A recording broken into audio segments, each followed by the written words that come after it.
Government criticized for failing to provide electronic payment system to help residents pay fines for public hygiene offences. President Xi Jinping meets visiting Australian Prime Minister Anthony Albanese. And Israel says its forces have surrounded Gaza City.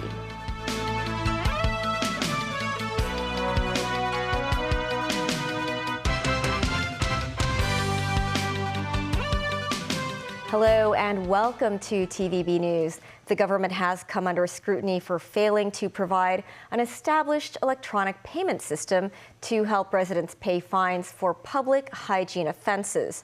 The criticism by the Food and Environmental Hygiene Department staff rights union comes after the amended fixed penalty ordinance was gazetted last month. Memo Singhai reports.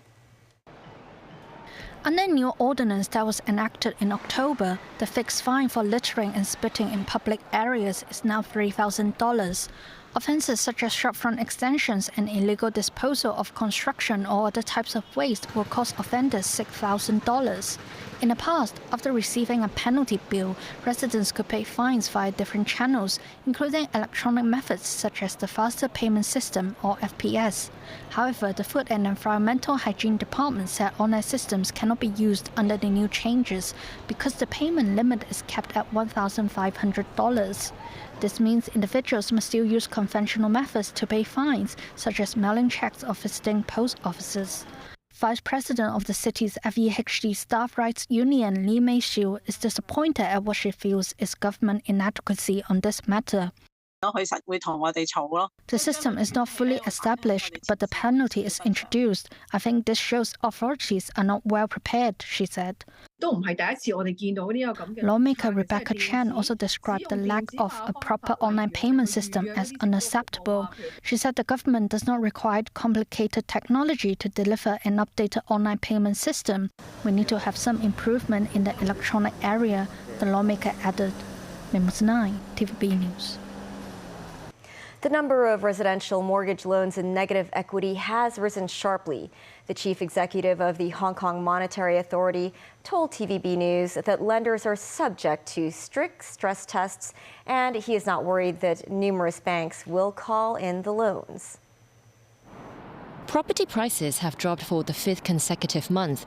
The number of residential mortgage loans in negative equity during the third quarter more than tripled quarter on quarter, surpassing the 11,000 mark.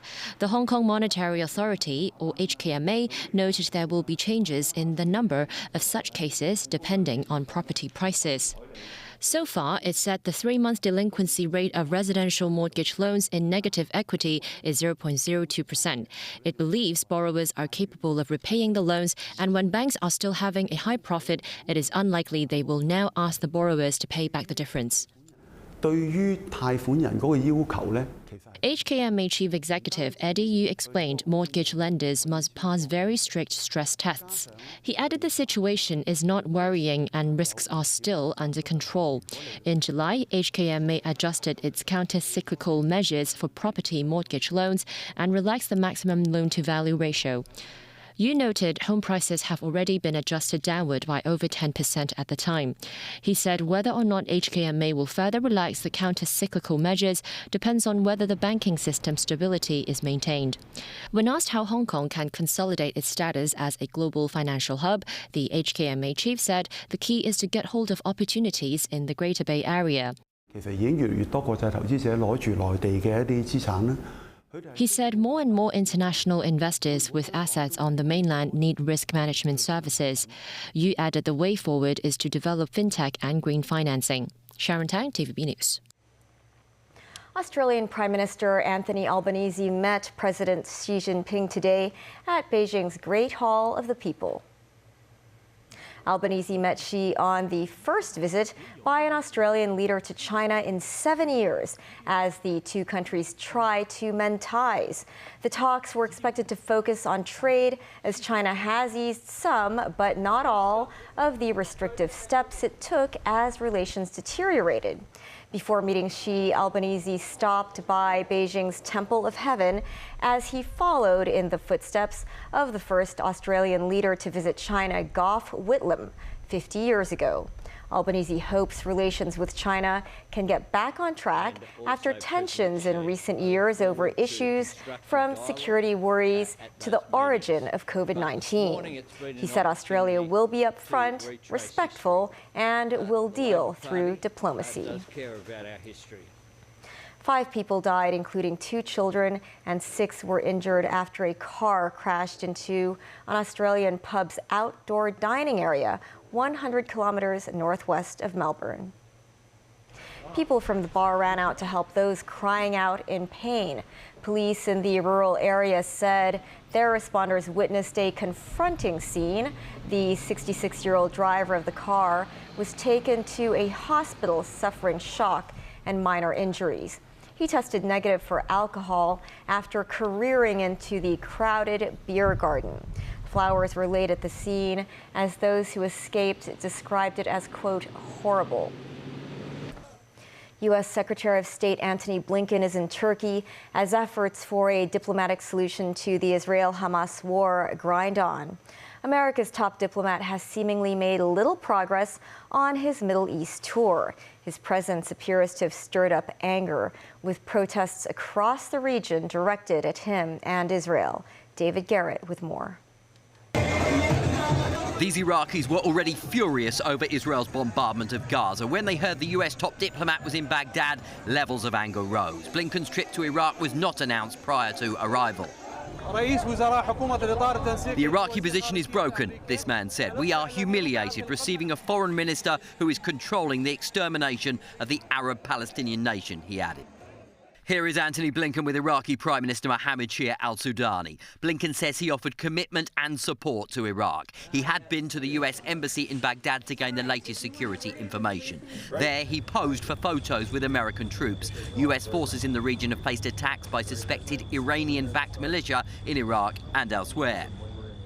Over the weekend, President Joe Biden had seemed optimistic Blinken could help push for a humanitarian pause in the fighting in Gaza. After being on the ground in Israel, Jordan, the West Bank, Cyprus and Iraq, Blinken was promising little. This is a process. Israel's raised important questions about how humanitarian pauses would work. We've got to answer those questions. We're working on exactly that. In fact, we agreed that our teams would get together, and they're doing just that, including today, to work through the specifics, the practicalities of these pauses. Second, it's important that the pause advance a number of things. One of them is hostages. Blinken's tour of diplomacy continues. Next, a 2-day visit to NATO member Turkey, where there have already been widespread protests over both Israel's war on Hamas and Blinken's visit. Demonstrations turned violent outside a US Air Force base in the south. Police had to fight back the crowds with tear gas at Incirlik. Protesters ran for cover and fell on their knees, covering their eyes. The flashpoint came as hundreds of vehicles grouped around the complex. A convoy had set off from Istanbul, nearly 1,000 kilometers away. These were one of many protests across Turkey during the weekend. So Blinken will likely face difficult conversations on this leg of his trip too. Turkey has pulled its ambassador from Israel in recent days. President Recep Tayyip Erdogan says he's done with Israel and their leader. David Garrett, TVB News. Still ahead, the government said to be looking into redeveloping Choy Hung Estate in several phases. A hostage crisis at Hamburg airport is now over. And bedbug problems spreading in the South Korean capital.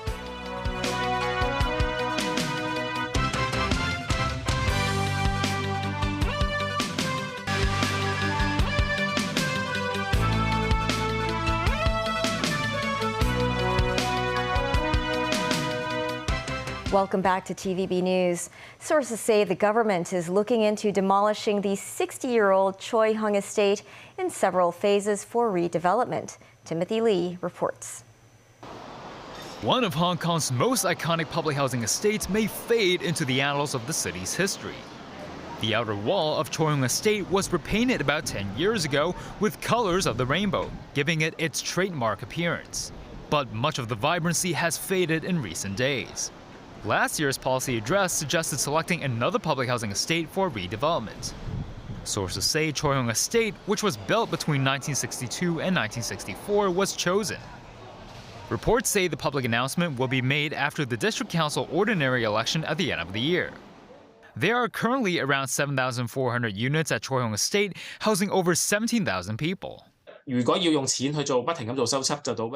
Man Kwang, vice chairman of the Legislative Council Panel on Housing, predicted more than 10,000 units will be built post-redevelopment. He added it is more cost-effective to rebuild the estate than pay for repairs owing to the occasional falling debris and water leakage problems in old buildings. This, as Federation of Public Housing Estates Executive Director Anthony Chu said Choy Estate will need to be demolished in 2 phases given its large size. In the past, a number of residents of Cheung Sha Wan's So Oak Estate, which began redevelopment in 2012, temporarily resided in newly built public housing units at nearby Un Chau Estate. Meanwhile, the redevelopment plan for Wafu Estate was announced in 2014. But demolition of the old buildings would only begin until some of its residents are housed in new units at nearby estates. And the whole redevelopment project would take 27 years to complete. Lawmaker Tan Ka-piu said authorities could learn from previous examples and settle a partial number of residents during the redevelopment process. He added the public housing estate should continue to keep a suitable amount of outdoor exercising facilities and Choy Estate's iconic features after redevelopment. Earlier, Secretary for Housing Winnie Ho stressed the government is still selecting old public housing estates and will publicly announce them later. She said there are 10 redevelopment projects currently ongoing under the Housing Authority. Timothy Lee, TVB News. The 3-day Global Financial Leaders Investment Summit in the city got underway today. Chief Executive of the Hong Kong Monetary Authority, Eddie Yu, hopes the event can showcase the city's strengths and attract more investments in the long run. Some 300 financial leaders are expected to gather for the occasion. More than 90 people holding the rank of CEO or chairman are expected to attend. That's more than double last year's figure. HKMA Chief Executive Eddie Yu told TVB News that the event last year was well received, so much so that it's hard to obtain entry into this year's summit. He also doesn't rule out holding the summit on a regular basis. TVB Pearl will broadcast the Global Financial Leaders Investment Summit live starting at 8:25 a.m. tomorrow. A man working on board a vessel at New Yau Ma Tei typhoon shelter died after falling from a height. At around noon, police received a report that a 58-year-old man was unconscious with head injuries. He was suspected to have tripped and fallen from height. Marine police arrived at the scene and brought the man ashore. He was then sent to Kwang Wah Hospital, where he was pronounced dead. Authorities plan to increase the profits tax deduction of mandatory Provident Fund voluntary contributions in the first quarter of next year for employers of employees aged 65 or above in a bid to encourage the former to retain elderly staff. The government's proposal to the Legislative Council suggested increasing the 100% profits tax deduction to 200%. But some lawmakers noted their concern over the effectiveness of the measure. If you offer 200% tax deduction for employers, why don't you offer the same tax deduction for employees? After abolishing the offsetting mechanism, you want to instill confidence in the public that the returns are actually quite good, such as the core funds.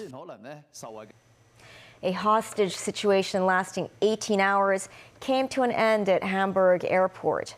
A man was arrested after taking his young child and breaking through the perimeter, disrupting flights through Saturday night and Sunday. The Army were called in after a 35-year-old drove through security and holed up with a 4-year-old on the tarmac. Reports say he parked under a Turkish Airlines plane. He fired shots from a gun and threw burning bottles out of the window. No one was injured. After speaking with psychologists, he gave himself up and was apprehended. Police say he's fighting a custody battle. Hundreds waiting for flights had to go to hotels. Authorities in Seoul are racing to control the spread of bedbugs after 17 such infestations had been reported in the South Korean capital as of Sunday. Seoul has set aside $500 million to prevent bedbug infestations from spreading. Authorities plan to inspect over 3,000 public facilities, including hotels and public bathhouses, to check hygiene management. Bedbugs were believed to have been eradicated in South Korea by the 1970s after trucks were sprayed a pesticide throughout the country. But reports of bedbugs began to surface in mid-September after a student was reportedly bitten by the parasites in a dorm room at a university in Daegu City.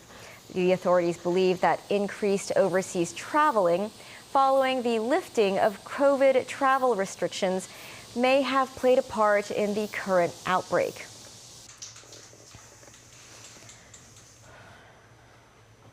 That is the news. Thanks for watching. Bye for now.